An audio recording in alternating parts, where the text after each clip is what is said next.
Hello viewers, welcome back to my channel. இப்போ என்ன பார்க்க போகிறோம்னா ஃபுல் டே விளாக் தான் பார்க்க போகிறோம். Lunch menu, evening tea time snacks, night dinner என்னெல்லாம் பண்ணேன்னு பார்க்கலாமா? சண்டே ஸ்பெஷல் லஞ்சுக்கு உள்ளி தீயல் பண்ணலான்னு 1 டீஸ்பூன் தேங்காய் எண்ணெய் சூடு பண்ணி இதில் 1 மூடி தேங்காய் துருவல் சேர்த்து தேங்காய் நல்ல செவக்க வறுத்துட்டு கொஞ்சம் செவந்ததும் இதில் 4 சின்ன வெங்காயம், ஒரு அரை கருவேப்பிலை, 2 டேபிள் ஸ்பூன் தனியா பவுடர், 1.5 டீஸ்பூன் சில்லி பவுடர். இதுதான் காரம் உங்களுக்கு பார்த்து சேர்த்துக்கோங்க. இதையும் சேர்த்து நல்லா வறுத்துக்கலாம்.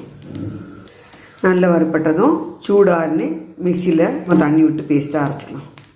தீயலுக்கு பேனில் 2 டீஸ்பூன் தேங்காய் எண்ணெய் சூடு பண்ணி இதில் கடுகு ஜீரகம் தாளித்து ஒரு மிளகாவத்தல் உடைச்சது 4 கருவேப்பிலையும் சேர்த்துக்கிறேன். கடுகு நல்லா வெடிச்சதும் தீயலுக்கு சாம்பார் வெங்காயம் தான் எடுத்துக்கணும். சின்ன வெங்காயம் அந்த மாதிரி கட் பண்ணி வச்சுருக்கேன், 1/4 கிலோ. முழுசாகவும் போட்டுக்கலாம், இந்த மாதிரி கட் பண்ணி சேர்த்துக்கலாம். கொஞ்சம் மஞ்சள் பொடி, குழம்புக்கு தேவையான உப்பு, 3/4 டீஸ்பூன் கல் உப்பு சேர்த்துருக்கேன். வெங்காயம் நல்லா வதங்கட்டும். கோவக்காய் கருகி கோவக்காயை நல்லா இந்த மாதிரி ஸ்லைஸாக நறுக்கிட்டு தேங்காய் எண்ணெயில் கடுகு உளுத்தம் பருப்பு தாளித்து இந்த கோவக்காயை சேர்த்து மஞ்சள் பொடி சேர்த்து நல்லா வதக்கியிருக்கேன். இப்போ கறிக்கு தேவையான டீஸ்பூன் உப்பு சேர்த்து நல்லா மிக்ஸ் பண்ணிட்டுலாம். தீயலுக்கு வெங்காயம் நல்லா வதங்கியாச்சு. இப்போது ஒரு எலுமிச்சங்காய் அளவு புளியை கரைச்சி வச்சுக்கணும். இந்த புளி தண்ணியை இதில் விட்டுக்கிறேன். பச்சை புளி வாசனை போக நல்லா கொதிக்கட்டும். இப்போ கோவக்காய்க்கு கொஞ்சமாக சில்லி பவுடர் போட்டுக்கலாம். கொஞ்சம் பெருங்காய பொடி, கொஞ்சம் அரிசி மாவு சேர்த்து நல்லா மிக்ஸ் பண்ணி விட்டு வதக்கி எடுத்துக்கலாம். தீயலுக்கு வறுத்தது சூடு ஆறி மிக்சியில் சேர்த்துட்டேன். இதை கொஞ்சமாக தண்ணி விட்டு பேஸ்ட்டாக அரைச்சின்னு வரேன். இந்த மாதிரி அரைச்சி எடுத்தாச்சு.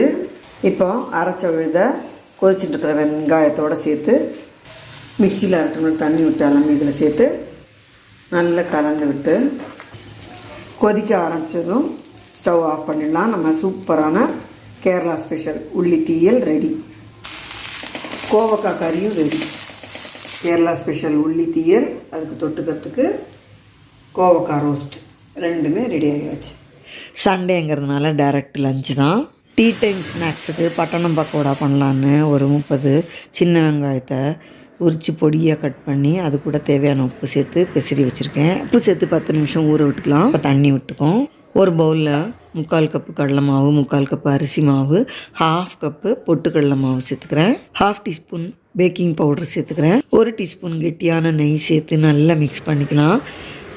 பேக்கிங் பவுடர் இல்லைன்னா பேக்கிங் சோடாவோ உப்புவோ கூட சேர்த்துக்கலாம். 1/2 டீஸ்பூன் மஞ்சள் பொடி, உப்பு சேர்த்து வச்சுருந்த வெங்காயம் அந்த தண்ணியோடையே சேர்த்துட்டு இதில் காரத்துக்கு 5-6 பச்சை மிளகா, பொடியாக நறுக்கின இஞ்சி, பொடியாக நறுக்கின பூண்டு, பொடியாக நறுக்கின கருவேப்பிலை, 1 டீஸ்பூன் சோம்பு சேர்த்து நல்லா மிக்ஸ் பண்ணிக்கலாம். இது வரைக்கும் இதில் தண்ணி விடலை, வெங்காயத்தில் இருந்த தண்ணியை விட்டே தான் இதை மிக்ஸ் பண்ணுறேன். நல்ல ஒன்று போல் அழுத்தி கலந்து விட்டுட்டு எண்ணெய் காய வச்சுருக்கேன். அதுலேருந்து ஒரு பெரிய குழிக்கரண்டி எண்ணெயை இந்த மாவில் சேர்த்துக்கலாம். இந்த எண்ணெயை சேர்த்து நல்லா மிக்ஸ் பண்ணிவிட்டு கொஞ்சம் கொஞ்சமாக தண்ணி தெளித்து கெட்டியான மாவாக பசைச்சிக்கலாம். மாவு பாருங்க இந்த மாதிரி இருக்கணும். நான் இதில் 2 டேபிள் ஸ்பூன் தண்ணி தான் தெளித்து கெட்டியான மாவாக பசைஞ்சுட்டுருக்கேன்.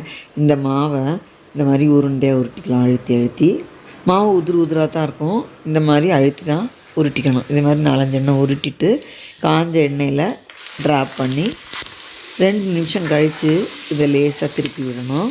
முதல்ல கரண்டி போட்டால் அது உடஞ்சிரும். எண்ணெயை ரொம்ப புகைய விடக்கூடாது, மீடியம் ஃப்ளேமில் வச்சுட்டு தான் வேக விடணும். ஏன்னா இது உருண்டையாக இருக்கிறதுனால உள்ளெல்லாம் வேகணும், வெளியிலையும் நல்லா கிறிஸ்பாக வேகணும். அப்பப்போ திருப்பி விட்டு வேக விடணும். எண்ணெய் சலசலப்பு அடங்கினதும் எடுத்துடலாம். எப்படி சவுண்டு கேட்டது இல்லையா, இந்த மாதிரி நல்லா வெந்திருக்கணும். நல்ல வெங்காயம்லாம் கிறிஸ்பியாக வெந்திருக்கணும். அப்போ தான் இந்த மாதிரி சவுண்டு வரும். ஸ்டவ்வை மீடியம் ஃப்ளேமில் வச்சுட்டு தான் வேக விடணும். பற்ற எரிய விட்டானாக்கா கறிக்கிடும், உள்ளுக்குள்ளே வேகாது. ரொம்ப ஜோராக இருக்கும் இந்த பட்டணம் பக்கோடா. சாப்பிட்டு பார்த்தாலும் தான் தெரியும் அதோட டேஸ்ட்டு. வெளியில் கரகரன்னு, உள்ளே சாஃப்டாக, இந்த சின்ன வெங்காயத்தோட மணத்தோட ஜோராக இருக்கும். பொட்டுக்கடலை மாவு கண்டிப்பாக சேர்க்கணும், அப்போ தான் நல்லா வரும். ஏர்டைட் ஜாரில் போட்டு 2 நாள் ஸ்டோர் பண்ணி வச்சு கூட சாப்பிட்லாம். வியூஸ் கண்டிப்பாக ட்ரை பண்ணி பாருங்க. காஃபி டீயோட சாப்பிட்றதுக்கு ரொம்ப ஜோராக இருக்கும். வயசானவாள்லாம் கூட ரொம்ப விரும்பி சாப்பிடுவா. குழந்தைகள் கேட்கவே வேண்டாம், எல்லாருக்குமே ரொம்ப பிடிக்கும். அனுஷங்கிறதுனால மகா பெரியவா பூஜைக்கு போயிருந்தோம். இப்போ பெரியவாளோட சப்பரம் ஊர்வலமாக வந்துட்டுருக்கு.